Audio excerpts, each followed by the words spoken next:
අද ඍජු අධිරාජ්‍යවාදයේ වෙනුවට අද වක්‍ර අධිරාජ්‍යවාදයක් ක්‍රියාත්මක වෙනවා. ආර්ථික හෝ වේවා, සමාජීය හෝ වේවා, වෙළඳ සම්බන්ධතා තුලින් හෝ වේවා විවිධ ක්‍රමවේද උපයෝගී කරගෙන අද ලෝකයේ සිදුවෙන බොහෝ දේශපාලන තරඟාවලිය තුළ අපේ රටට අද දවසේ අධිරාජ්‍යවාදී බලපෑම් එල්ල වෙනවා.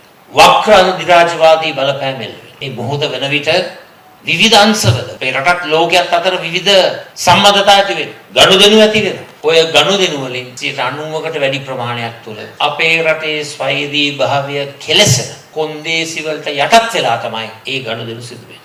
ප්‍රධානතම හේතුව ඍජු අධිරාජ්‍යවාදයේ වෙනුවට වක්‍ර අධිරාජ්‍යවාදය. මේ දැඩි අවදානම් තත්ත්වය අපේ රටේ ජනතාව අතිශය ලෙස දුකටපත් වෙලා තිබෙනවා. දුගී දුප්පත්කම 30ක් 40ක් අතර ප්‍රමාණය.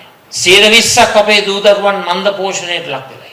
දිනෙන් දින රැකියා හිමි වෙනවා. කර්මාන්ත පද්ධතිය කඩා වැටෙනවා. ඉතින් මේ අභියෝග හමුවේ අපි රටක් හැටියට ගොඩ එන්නට ඕන. මේ වක්‍ර අධිරාජ්‍යවාදී බලපෑම් පරාජය කරන තනියම හිට ගන්නට පුළුවන් ශක්තිමත් මාතෘභූමියක් දේශයක් නිර්මාණය කරන්නට වගකීම් යුතු විපක්ෂයක් හැටියට අපි කරන්නේ අන්න ඒ දේ.